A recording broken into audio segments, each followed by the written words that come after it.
Mas, e aí tem esse olhar realmente de que a aplicação da Lei Maria da Penha, ela deve ser irrestrita, ela deve ser generalizada. Nós tivemos a declaração de uma colega, a doutora Janira, alguns dias atrás, que disse que deve ser promovido medidas protetivas com um mero aborrecimento, com um mero desconforto dentro de casa, deve ser verificado.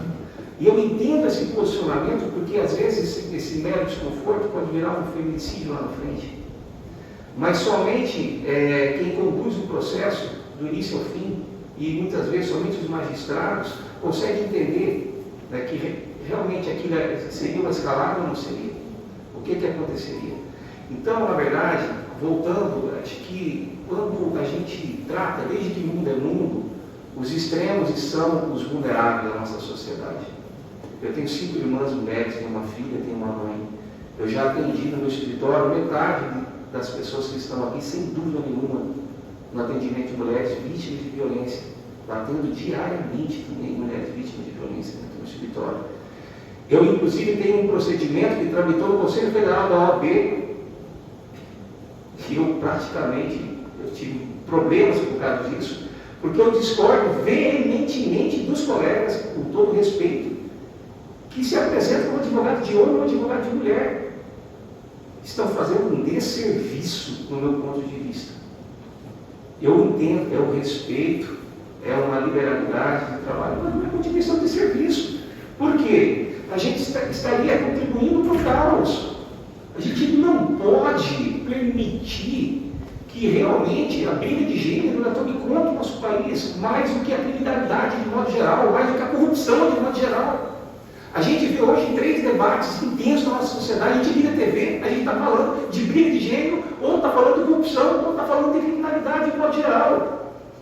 Não existia isso até um pouco tempo atrás. E a advocacia é responsável por essa pacificação.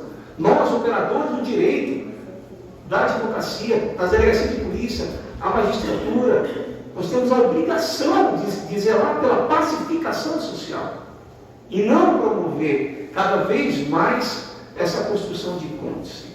Então, o meu ponto de vista é pela necessidade, sim, de um olhar mais adequado. Tenho certeza que aqui temos, quem não tem filho homem, tem um neto homem, quem não tem um neto homem, terá. Eu tenho certeza que no meio de nós, muitos também já presenciaram injustiças muito grandes sendo cometidas contra pais, contra crianças. Doutora Janira, eu tive o desprazer de atuar em várias situações dentro do escritório, que realmente o mau uso das medidas protetivas é uma realidade. Há juízes que pedem socorro, falam até de números que eu não concordo, de utilização indevida acima de 80%, 70%, como se isso fosse uma estatística mensurável. Não é. Mas realmente é inequívoco afirmar que ambas as legislações, elas são sim objeto de tortura muitas vezes, quando se aplica contra inocentes. É preciso que tenhamos esse bom senso, porque muitas vezes aquela pessoa que vai receber uma medida protetiva, ou uma sanção decorrente da alienação parental, ela não merecia aquilo.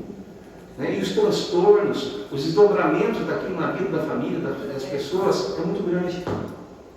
Eu acredito que, finalizando em relação às políticas públicas, os conselhos tutelares, doutora Janira, acho que poderiam ser muito melhor aproveitados. Está tudo bem? Falou tudo, está tudo bem?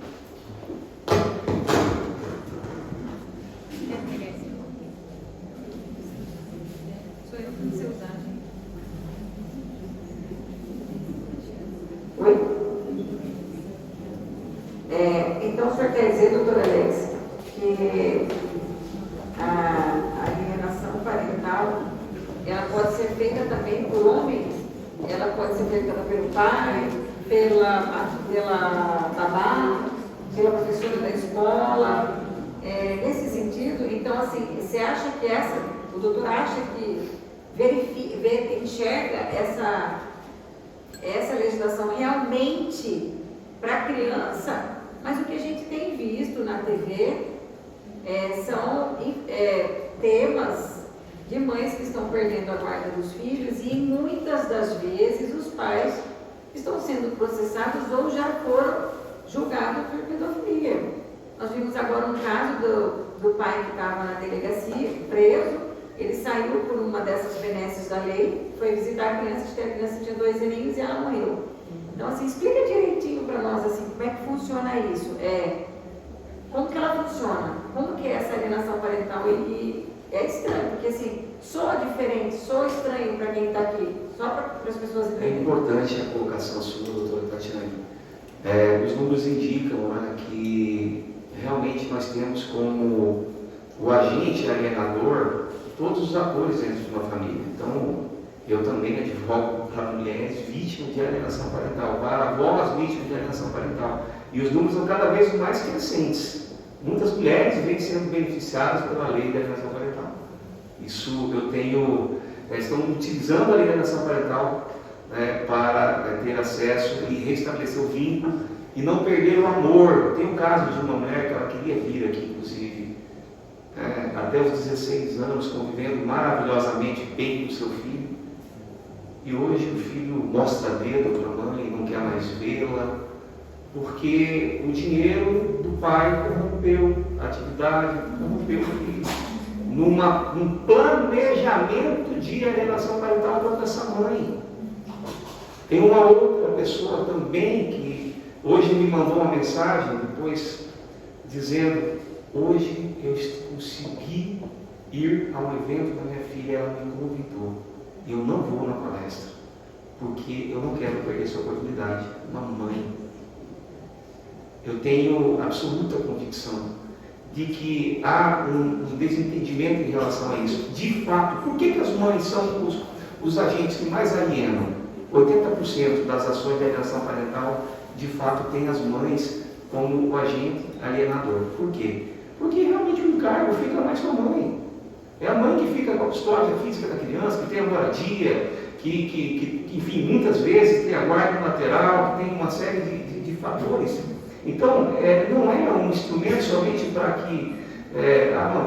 combater a Lei Maria da Penha ou para punir mães, muito pelo contrário. Nós temos aí, agora entrando para não perder o tempo, a doutora Tatiana já me corta, a questão, esse discurso que se fala que a Lei de Alienação Parental, ela protege ou ela não acolhe a criança que possa estar sendo vítima de um abuso, de uma pedofilia. É muito complicado a gente fazer essa afirmação, porque, na verdade, todas as denúncias em relação ao abuso de crianças, elas são conduzidas de uma forma muito responsável pelo Poder Judiciário, pelas autoridades, de modo geral. Eu entendo que, para que se possa estabelecer que a lei da alienação parental ela deve ser aplicada num caso de denúncia de abuso sexual contra uma criança, deve estabelecer-se o dolo. Nós temos vários vereadores do direito aqui, porque aquela mãe que ela suspeita que aquela criança, ou aquele pai muitas vezes, em muitos casos acontece, suspeita que a criança possa estar sendo vítima de abuso, ela deve ser acolhida e não deve ser necessariamente, acusou de abuso sexual, foi inocentado o pai ou um outro membro da família foi inocentado, logo é alienação parental. Não! Onde fica a dúvida nisso? Onde fica o dever do pai ou da mãe de realmente investigar se aquela criança possa ou não possa estar sendo vítima de um abuso? O meu ponto de vista, e talvez o judiciário tenha que caminhar para isso, assim como em todas as demais tipos de ações, muitas vezes na esfera penal, você identifica, você é obrigado a identificar se há a presença do dolo ou não. A alienação parental não tem que ser diferente. Tem dolo, opa, aí nós temos realmente que afastar, isolar, e de uma situação de falsa comunicação de abuso sexual, certamente destituir até mesmo o pai do poder. Muito bem, respondido a sua pergunta, doutora Tatiana. Muito obrigada pela sua contribuição. Doutora Janeira, o seu direito de resposta, por favor. Eu vou responder, doutor, por que 80% das mulheres são elas que sofrem a ação de alienação parental? Porque, com certeza, são elas as vítimas. Elas são as principais vítimas. Então, hoje, não se fala mais só de alienação parental. Sabe o que está acontecendo hoje, gente? É violência processual. Porque agora eles começaram a entrar com diversas ações contra a mulher. Vencê-la do cansaço, vencê-la psicologicamente, abalar o psicológico dessa mulher. É isso, doutor. Por isso que são 80% dos processos de alienação parental são as mulheres as vítimas, as acusadas. Mas, repito, com certeza a separação desencadeou de uma violência, de um abuso psicológico, material, até físico, sexual, muitas vezes, que ela silenciou, que ela não denunciou, e ela separou, e ela quis sair daquele relacionamento, não prejudicando aquele homem. E o que ele fez quando ele tem a primeira oportunidade? O que um homem faz quando está no abuso, no relacionamento abusivo? Você vai sair com uma mão na frente ou para trás? Você vai sair sem os filhos. Porque quem banca sou eu. Porque quem tem melhor poder aquisitivo, estrutura, sou eu. Então eles sempre vão fazer isso. E as mulheres agora que estão despertando para fazer a denúncia de violência doméstica. Porque na hora que elas separam, com certeza vem a historinha de alienação parental. Vem a história, porque a criança, ela não vai querer visitar um pai, ela tem medo do pai. Se sofre abuso, doutor, eu vou dizer uma coisa para o senhor. Eu já relatei vários inquéritos que não tem prova. Sabe por quê? Porque quem abusa de criança não pratica conjunção carnal. Ele abusa naquela modalidade que não deixa vestígios a olho nu. Que a gente precisava pegar aquela criança, a sua roupa, exame subluvial, a gente precisava pegar, sabe, ir lá no local de crime, onde que ele deixou o material genético, só assim para a gente conseguir. Sabe, porque como que eles abusam esfregando, passando o dedo, chupando, é isso que eles abusam. E aí, a maioria dos inquéritos antigos, a gente está relatando sem prova. Doutora Tânia está aqui, defensora pública. Como que a gente vai pegar procedimento de uma delegacia que tem inquérito de 1000 e bolinha, de 900 e bolinha? E esses abusadores envelhecem e continuam dentro do lar, dentro da família, repetindo comportamentos. Infelizmente. Então, a alienação parental também pode ser promovida por qualquer um da família. É a avó, a sogra, a madrinha, quem tem o acesso àquela criança. Mas eu repito, para combater o abuso psicológico, a manipulação emocional da criança, já temos legislações eficazes. Por exemplo, o artigo 9º da Lei Maria da Penha, ela preserva, ela determina o atendimento e a proteção psicológica e até patrimonial da criança, do filho e da mãe. Veja só, tem diversos outros legislação também, e a gente tem um Código Penal aí para a mulher que utiliza, pratica comunicação falsa de crime, denunciação caluniosa. Então, a Lei Maria da Penha, a Lei Maria da Penha é um marco, é um divisor de águas na proteção de mulheres e de crianças. Mas a Lei de Alienação Parental, infelizmente, ela veio mesmo para tumultuar, para silenciar. E mais, agora nós estamos debatendo no Congresso Nacional mais um crime dentro do Código Penal, que é a violência processual, justamente em razão desses inúmeros ocorrências que estão sendo, quem está sendo vítima hoje são as mulheres. O doutor acabou de trazer estatística. Não, o doutor está falando que ele quer acusar as mulheres de qualquer forma aqui, que 80% delas que são as alienadoras. São as alienadoras no ponto de vista daquele homem agressor.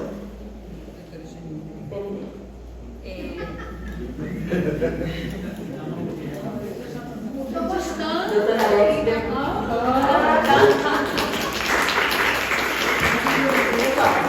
nós temos, doutora Alex, a senhora me ouve? Estaremos. Eu acredito que até o terceiro evento a doutora Janine estará defendendo a necessidade e a manutenção da alienação parental. Nós fizemos esse debate em formato de talk show e fizemos também por apresentação de slides e material que traga estatísticas, né? E aí eu quero saber com vocês. Então, assim é muito melhor do que a gente passar slides. Tá?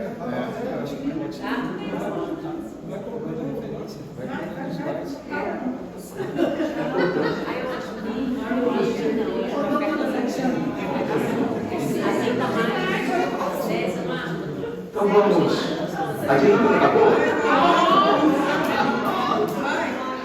Então, nós. Gostei dessa. Uma dinâmica. A gente preparou de fato. Não, eu fui pega de surpresa, né? Porque eu fiz slides, achei que fosse. Pois é.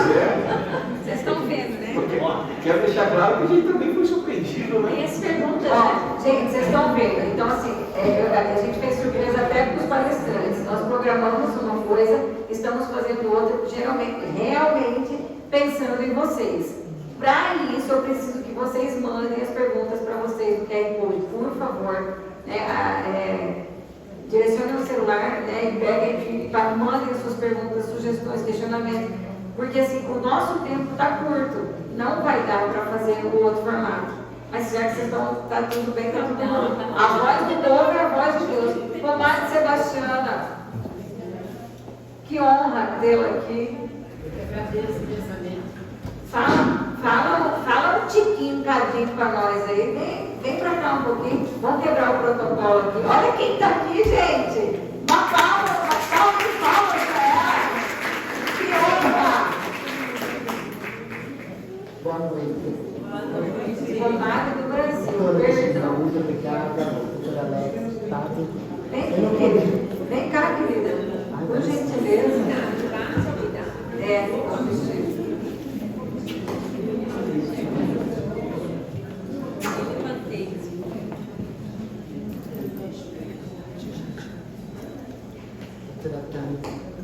Obrigada pela presença de todos e pelo convite. Esse discurso tão necessário para que a gente possa ajudar as pessoas que precisam. Há muitos anos eu venho andando pelo estado do Mato Grosso e na semana estive em Acurizal. Que eu penso, se a mulher urbana sofre, imagina a mulher do campo. E eu detectei na aldeia, lá em Acurizal, Aleixo, muitas mulheres estão presas em cárcere privado praticamente, por não ter apoio em nenhum movimento, uma associação que pudesse ir lá falar para ela, você não está sozinha, a partir de hoje vocês estão libertas. E aí esse final de semana estarei em Rosário Oeste, um evento particular de uma mulher. E como comadre, eu preciso da senhora apoiar esse movimento, que é o movimento do Outubro Rosa, e junto eu me deixo aqui também que uma das causas do câncer é os maus tratos, é a tristeza, é a depressão. Então, esse tema, alienação parental, é um tema tão importante, porque eu vejo como que estão sendo criadas as nossas crianças. Hoje eu sou voluntária há 2 anos que eu faço palestra lá na Cadepol, junto com o doutor Mário Demerval, delegado. Todo mês, inclusive semana que vem, estarei lá conversando com os homens que foram denunciados pela Maria da Penha. O nome do projeto é Grupo Reflexivo, Papo de Homem para Homem. E entra comadre para dialogar. Porque se a gente tem que dialogar com quem está agredindo, não adianta ficar falando com quem já está sofrendo. As mulheres precisam de apoio, pegar na mão e falar, venham, vamos unir. E nesses 2 anos que eu estou lá, junto com a polícia comunitária, não teve reincidência e nem um feminicídio. Então eu pergunto, qual é a arma mais poderosa? É o diálogo. Porque não adianta colocar só a tornozeleira, prender, eles saem pior. E não é assim que se mede. Então, a minha preocupação, essas crianças, que modelo de educação que os pais estão dando quando eles presenciam violência? É praticamente a reprodução do ódio. E é isso que as crianças... Então, hoje eu estou aqui para contribuir, sim, porque a luta não é sozinha. A gente precisa mesmo estar com quem está à frente dessa grande campanha de conscientização e de debate, porque não, e de embate, de se posicionar. E concordo. Hoje, todos os lugares que a gente andar tem que ter sim, essa conscientização, essa reeducação, principalmente dentro dos ônibus, onde tem o maior índice de assédio sexual contra as mulheres, nas ruas, em todos os lugares. Eu não me canso de falar. Seja na rua, agora eu estou panfletando, saindo pelas ruas em parceria com a Polícia Comunitária, nos pontos de ônibus, entregando panfleto e falando para as mulheres, denunciem. Não fiquem caladas. Se posicionem. Não tenho medo. Então, parabéns, muito obrigada. E, dependendo no final, eu volto para cantar uma música para encerrar essa noite.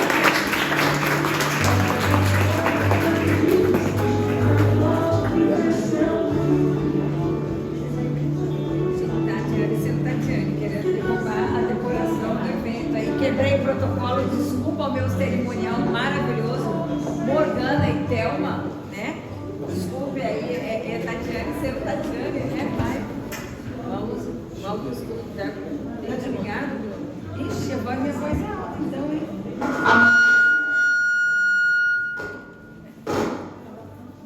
Certeza que eu preciso de microfone, né? Obrigada, comadre. Muito obrigada. Ela tinha uma live hoje, nacional, fez daqui para poder estar aqui junto com a gente. Então, essas coisas de lealdade e de parceria, a gente leva para a vida inteira. Obrigada, né, pela sua contribuição. E vamos voltar. Voltemos. Muito bem. Vamos lá. Doutora Alex, por gentileza, nós perguntamos aqui, né, falando sobre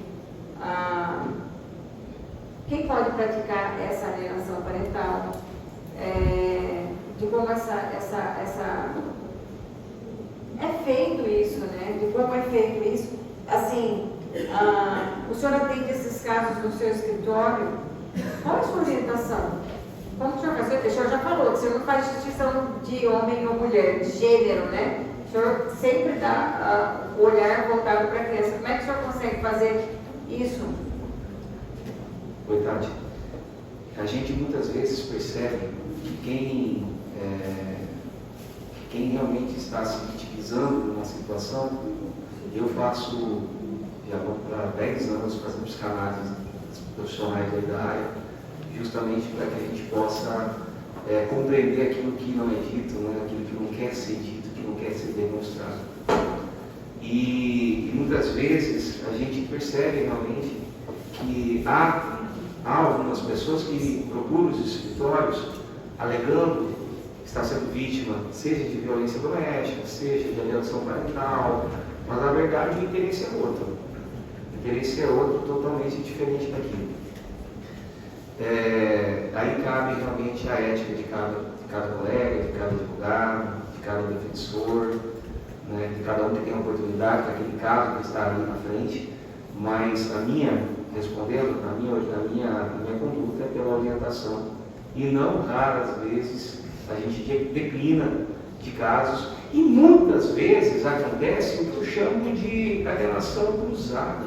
O que é isso? Quem está sendo vítima de alienação, esse caso dessa mãe que eu citei, que ela perdeu o filho de 16 anos, aconteceu exatamente isso. Ela foi condenada por alienação parental, ela de fato fazia alienação, inverteu-se na guarda, a convivência aumentou com o pai, e o pai passou a cometer alienação parental de uma forma assim, cruel, planejada.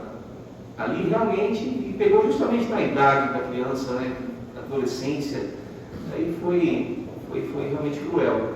Então, isso acontece muitas vezes. Quem aliena depois é vítima da alienação. Né? Então, a alienação parental é um assunto muito complexo, muito caro. Por quê?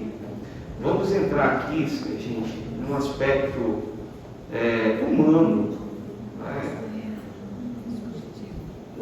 Não é nem subjetivo. Nós temos 23 cromossomos para cada do pai e da mãe na formação de cada um de nós. Né? Há quem defenda a dispensa do pai. E com todo respeito, doutora Janira, a Lei Maria da Penha é utilizada, sim, muitas vezes, para o afastamento do pai da vida de uma criança. É preciso que haja uma aplicação ponderada. Existem os casos de agressão física, existem os casos de feminicídio, existem os casos de lesões corporais, existem os casos de violência psicológica. Nem todos os casos devem ser tratados da mesma forma. É preciso que o Poder Judiciário, as delegacias, consigam enxergar que naquele lar tem uma criança, tem filhos, tem pessoas que erram e que acertam e que podem ter a condição e merecem a condição de melhorar, de reconstruir laços, de mudar seus comportamentos. E muitas vezes, na maioria das vezes, infelizmente, devido ao rigor da lei, e eu não defendo em hipótese alguma, volto a dizer, lei de proteção não se revoga, se ajusta. Eu não defendo em hipótese alguma a revogação da lei de Maria da Penha. Há movimentos aí crescentes de homens, de liderança, de políticos, né, defendendo a revogação da lei de Maria da Penha. Isso é um absurdo. Jamais esse seria o meu posicionamento. Agora, eu defendo sim que há excessos, que infelizmente, com o passar dos anos, foi se acomodando outras e outras regras dentro da mesma legislação, foi modernizando e a coisa foi ficando cada vez pior em alguns aspectos. Não acredito, falando de políticas públicas, doutora Jaria, com todo, não acredito que, da forma como que vem sendo aplicada hoje a Lei Maria da Penha, ela vá realmente diminuir o índice de feminicídio no Brasil, no nosso Estado. Eu realmente não acredito. Eu acredito que somente com o envolvimento, com a junção, com a comunicação de legislações como um todo, que isso é possível. Naquele lar, 23 cromossomos do pai, 23 cromossomos da mãe. Quem defende que a criança não precisa do pai, vai brigar com Deus, vai perguntar o que é mais divino para Deus. Quando lá chegar, e se lá chegar? E se lá chegar? Por quê? Porque eu ainda não vi nenhuma explicação lógica do que é mais divino. Há uma junção do material biológico do pai e da mãe. Há centenas de cientistas, dezenas de cientistas renomados, nenhuma criança, a mulher afastada do pai, ela reproduzirá situações absurdas, ou muitas vezes não afastadas, na presença de um pai tóxico, na presença de um pai violento, na presença de um pai que agride a mãe, de um pai alcoólatra, de um pai drogado. Principalmente as mulheres sofrerão consequências muito graves. Por quê? Porque é indispensável a figura masculina na vida de qualquer um de nós. É indispensável. E não é 51% da mulher e 49% do homem, não. É meio a meio. Briguemos com Deus que pensa diferente. São 23 cromossomos para cada um. Então há uma corrente pela dispensa, realmente. E a Lei Maria da Penha muitas vezes busca realmente afastar a paternidade. E é contra isso que eu acho que todos devemos realmente, em muitas situações, nos opor, doutora. Doutora Janira, por gentileza. Eu já estava aqui querendo tomar o microfone, doutora Alex. Deixa eu falar, doutora Alex. A lei de alienação parental, gente, ela estabelece, ela foi editada em, vamos dizer, em normativos, em dispositivos subjetivos. O que a lei de alienação parental visa, como eu disse lá no começo, ela protege? Ela protege a manipulação do pai e da mãe com relação ao abuso emocional da criança e adolescente. Mas com base em quê? Ela usa falsas memórias. Que é falsas memórias? Implantar falsas memórias. Um exemplo.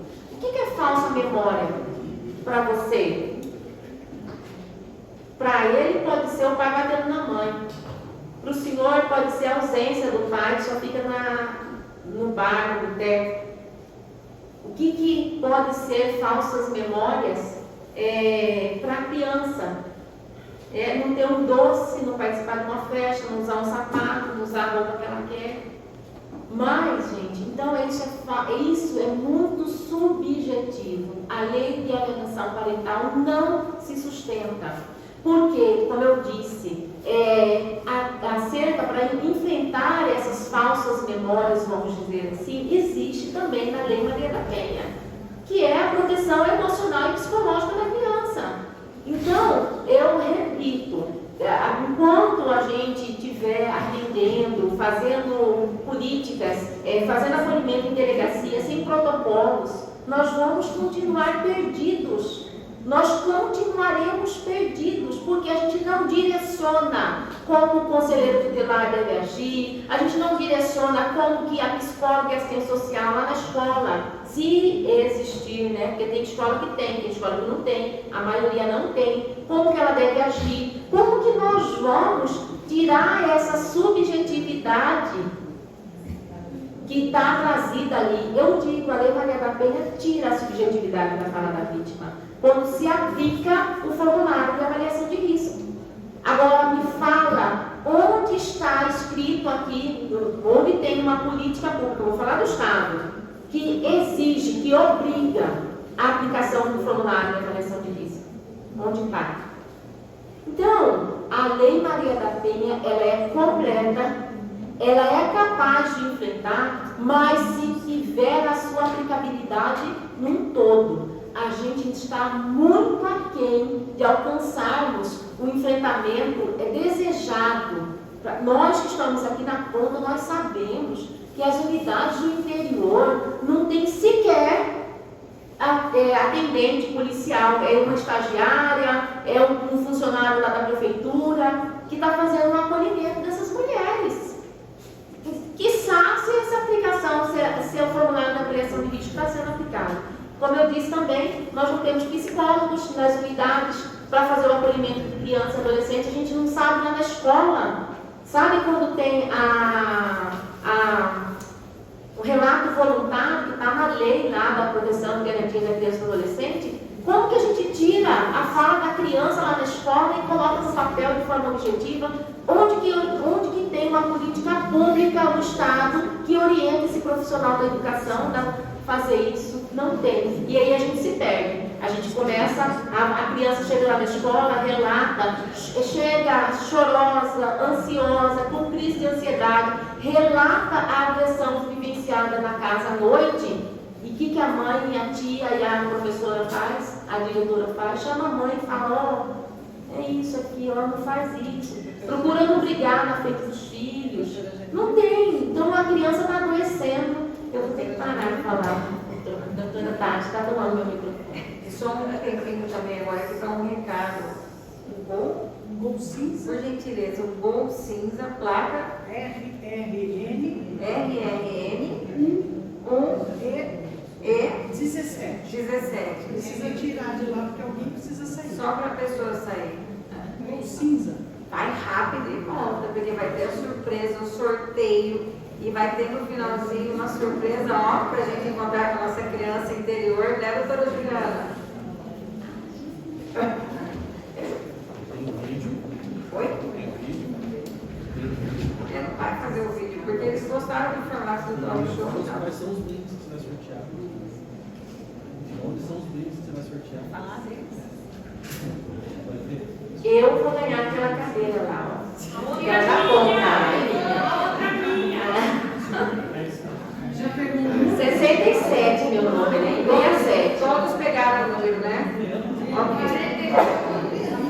Então vamos dar o direito dar o direito de resposta do doutor Alex aqui, que já está acabando, gente, quando o assunto é bom, e ainda não falamos do que eu quero falar de principal, hein? Por favor. Vamos lá.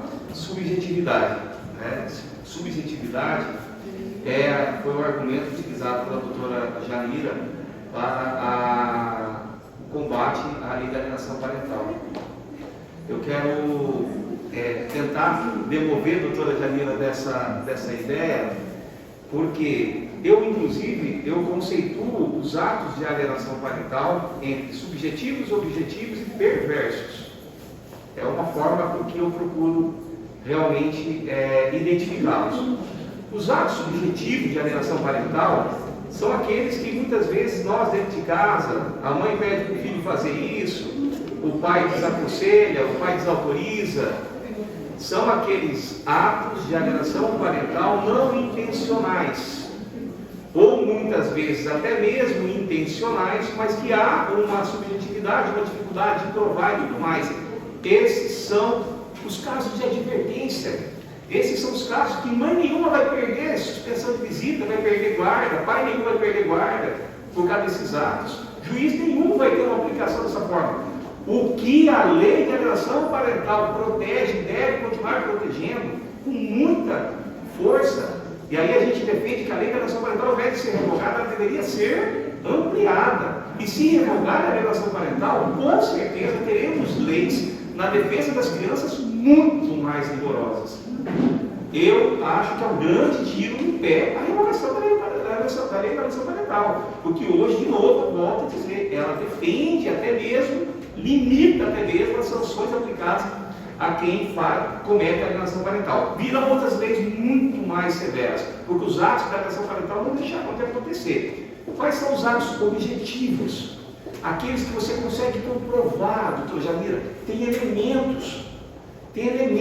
São aqueles atos que realmente há uma ruptura da convivência intencional. Tem uma mensagem no WhatsApp de um cliente lá de São Paulo. Ele vinha pagando pensão religiosamente no valor acordado, né? Ele o médico não perdeu um dos plantões dele, ele precisou fazer um reajuste na pensão, e hoje ele está sendo obrigado a ver a criança no rol do prédio da mãe. Como se até semana retrasada ele pegava, ele dormia, ele levava, ele viajava, agora mudou o valor da pensão, ele só vai ver no rol do prédio da mãe. Isso é alienação parental objetiva.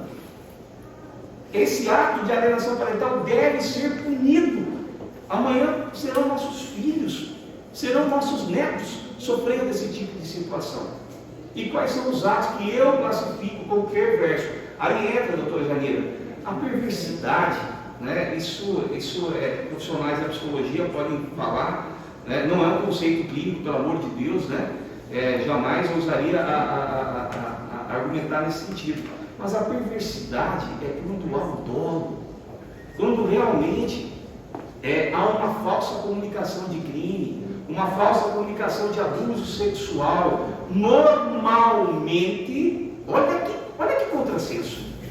A ciência já comprova que muitas vezes aquele agente que promove a alienação da forma mais cruel, perversa, que são a mudança de domicílio para mudança. Aliás, tem um jornalista conhecido aqui do estado que nunca mais teve acesso à filha, não sabe onde ele está, porque mudou-se para outro país. A mãe simplesmente alienou dessa forma. Isso é perversidade. Você arrancou 50% da vida dessa criança, você destruiu a vida de uma família, do pai, por causa de uma separação. No Brasil de hoje, no mundo de hoje, que 47% dos casais se divorciarão nos próximos 7 anos. Casa hoje, no máximo de 7 anos estarão divorciados. Cada vez mais as crianças precisam ser vistas e protegidas. Não tem como, porque o mundo de antes, os casais não se separavam, não se falava de alienação parental, se resolvia dentro de casa. Hoje não mais acontecerá dessa forma. Cada dia o quadro social será cada vez mais caótico, doutora. Então esses atos de perversidade, que muitas vezes, que eu tive a oportunidade, assim como a comadre, para que eu pudesse ter elementos, porque não se sabe por que a Polícia Judiciária Civil não divulga dados de violência contra homens,